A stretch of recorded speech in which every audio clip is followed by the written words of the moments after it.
Hi guys, just another quick video for you. Norton 961, that is. Fuel tank removal. This video is on a Commando, same as the California, etc. Predominantly the same as a Dominator. They're a little bit different on the seat unit. If I get a chance, I'll do an additional video just to show over on the Dominator, because they do vary a little bit, especially over the years as well, which I have to explain on the Dominator.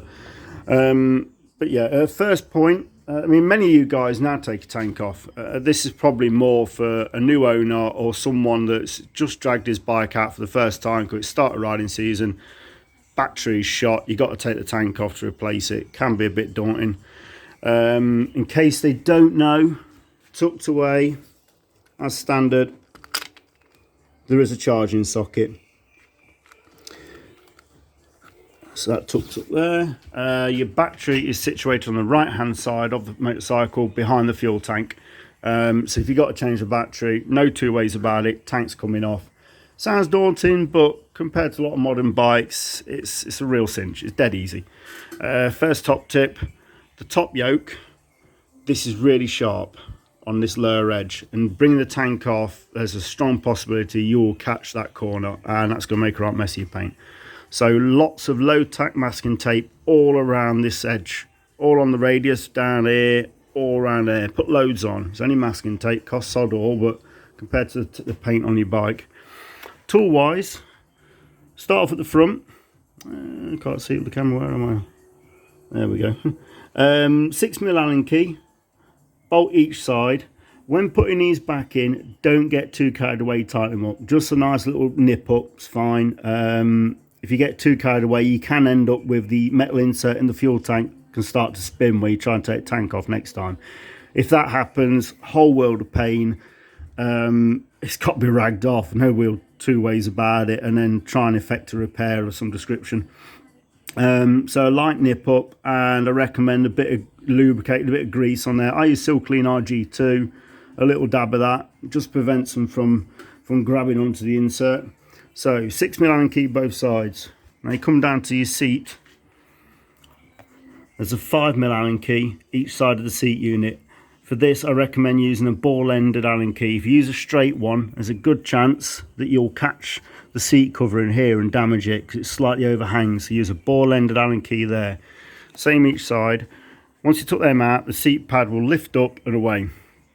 Back of the tank, right about there, there's a 5mm Allen key again with two penny washers, one each side of the strap that holds tank down at the rear. Ensure those penny washers go back on. If you miss out the bottom one, the compression limiter in the strap will sink into the frame. If you miss out the top one, then the strap can pull off over the bolt head, if that makes sense. So seat pad off, 5mm Allen key out of there.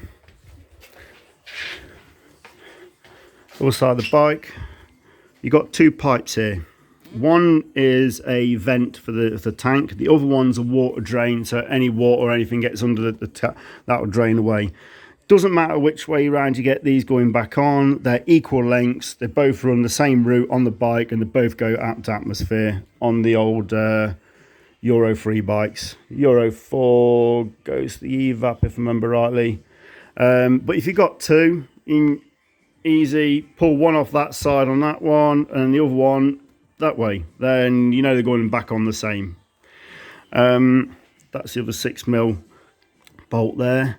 When you come to your fuel pump, this is your main connector. It might be tucked away up the top there or around there, or just dangling down like this. I'm trying to do a single-handed, so excuse me. Lift up the little tab. Go on. Little tab lifts up, connector comes away. You've then got your fuel pipe here. Trying to torch. Right. If you push the pipe in and then push that little tab in, this pipe will release. As it releases, there will be a surprising amount of fuel comes running out of there. So have a cloth to hand. Get that ready to catch the fuel, and then just drain off the residual fuel that's left in that line, because it will drain out that line and the fuel rail above the top of the injectors, and it's a surprising amount that comes out. Do not do this with a hot engine. The fuel will come straight down there and straight over here and drip all down here. And yeah, cold engine, please. So once all that's off, just lift the tank away. I'll do that now, and I'll come back to you showing you what's on the underside, what to expect next.